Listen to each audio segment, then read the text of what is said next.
Hello, good morning all of you. Welcome back to my channel exam success mantra. और आज हम DElEd first year, जिसे अपने यहाँ जीबीटी के नाम से भी जाना जाता है, उसका उसका क्वेश्चन लेने वाला है। उसके फर्स्ट पेपर का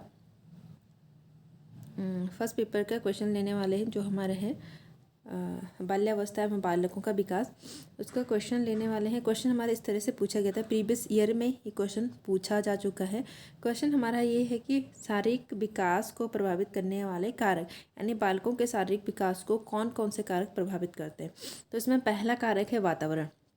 अगर बालकों का वातावरण स्वस्थ ना हो तो बालक क्या होते हैं, बार बार बीमार पड़ते हैं। और बार बार बीमार पड़ने से उनका क्या होता है, उनका जो शारीरिक विकास होता है अवरोध हो जाता है। स्वच्छ एवं उत्तम वातावरण में रहने वाले बालकों का विकास तीव्र गति से होता है, जबकि जो स्वच्छ और उत्तम वातावरण, साफ सुथरे वातावरण में रहते हैं, ऐसे बालकों का विकास क्या जल्दी से होता है। जबकि जो गंदी बस्तियों में, गंदे वातावरण में रहते हैं, उनका विकास अवरोधित होता है। क्यों? क्योंकि वो बार बार बीमार पड़ते हैं उस गंदगी के वजह से।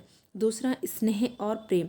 बालकों को उसके परिवार से, माता पिता से, अभिभावकों से, दादा दादी से किस प्रकार का प्यार मिलता है, वो उनके सारे विकास को पूरी तरह से प्रभावित करता है।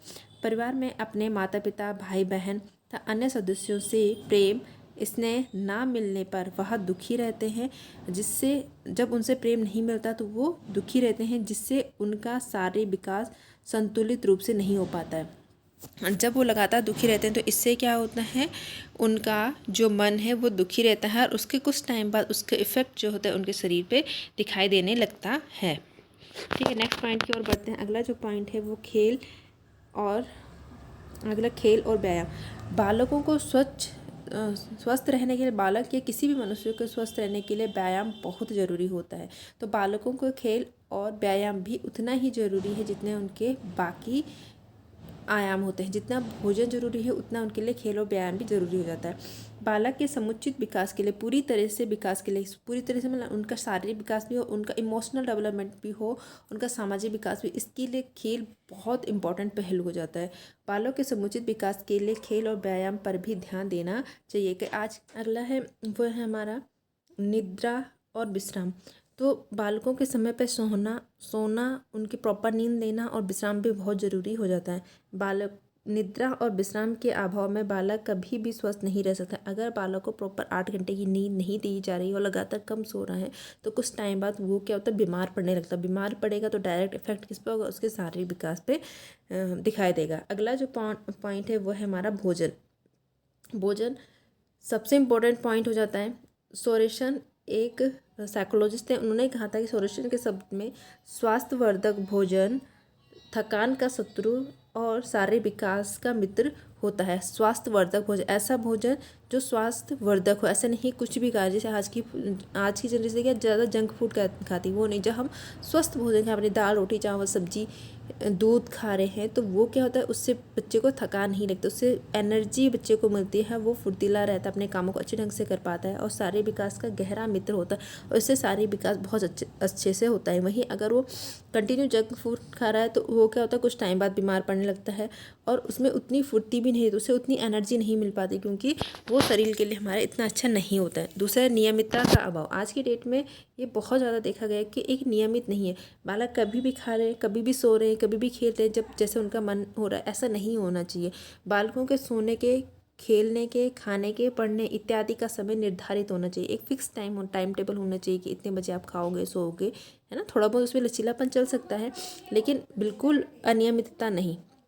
अगला जो पॉइंट है वो है सुरक्षा की भावना के अभाव में बालक भयभीत रहता है। अगर उनको सुरक्षित नहीं महसूस करे अपने परिवार में, माना वो अपने पिता से बहुत ज़्यादा डरते हैं, उन्हें लगता है अभी कुछ भी होगा तो अभी हमें मार पड़ेगी, अभी डांट पड़ेगी, अभी ये होगा, तो ऐसे में वो क्या, भयभीत, डरे हुए रहते हैं, और उनके इस भयभीत के कारण उनमें आत्मविश्वास की कमी दिखाई देती है। तो पूरी ज़िंदगी भर उनमें आत्मविश्वास की कमी दिखाई देती है, और ये उनके सारे विकास को भी प्रभावित करता है। नेक्स्ट पॉइंट की ओर बढ़ते हैं।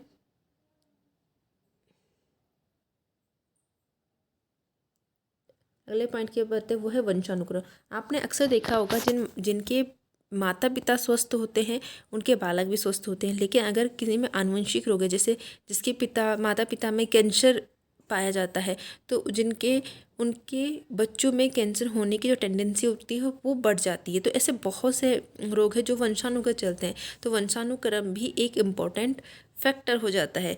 बालक के माता पिता यदि अस्वस्थ होते हैं तो बच्चे भी अस्वस्थ होते हैं, यदि माता पिता स्वस्थ हैं तो बच्चे भी स्वस्थ होते हैं।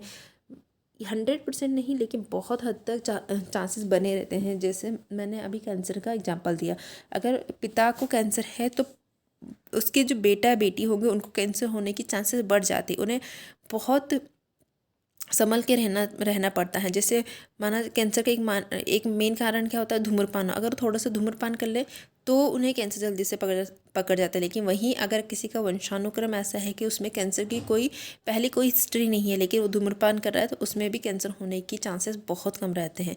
तो यही फ़र्क आ जाता है।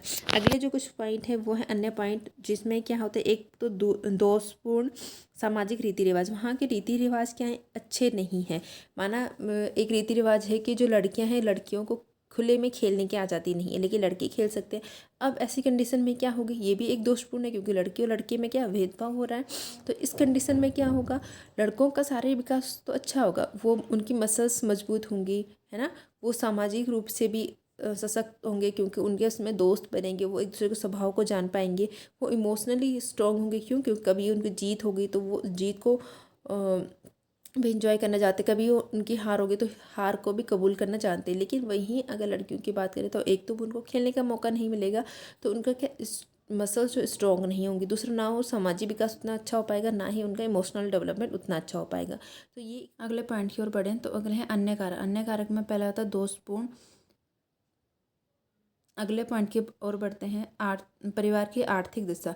अगर बच्चे के परिवार की आर्थिक दशा अच्छा नहीं है तो क्या होगा, उसे अच्छा भोजन नहीं मिल पाएगा, स्वास्थ्यवर्धक भोजन नहीं मिल पाएगा, जिससे स्वास्थ्यवर्धक भोजन ना मिलने के कारण उसके क्या शारीरिक विकास अवरोध हो सकता है। उसकी समाज में आर्थिक स्थिति अच्छी नहीं रहती, कई बार उसके क्या है, समाज में उतना मान सम्मान नहीं रहता उस कारण से। तो ये सब चीज़ें क्या होते हैं, उसके सारे विकास को प्रभावित करते हैं।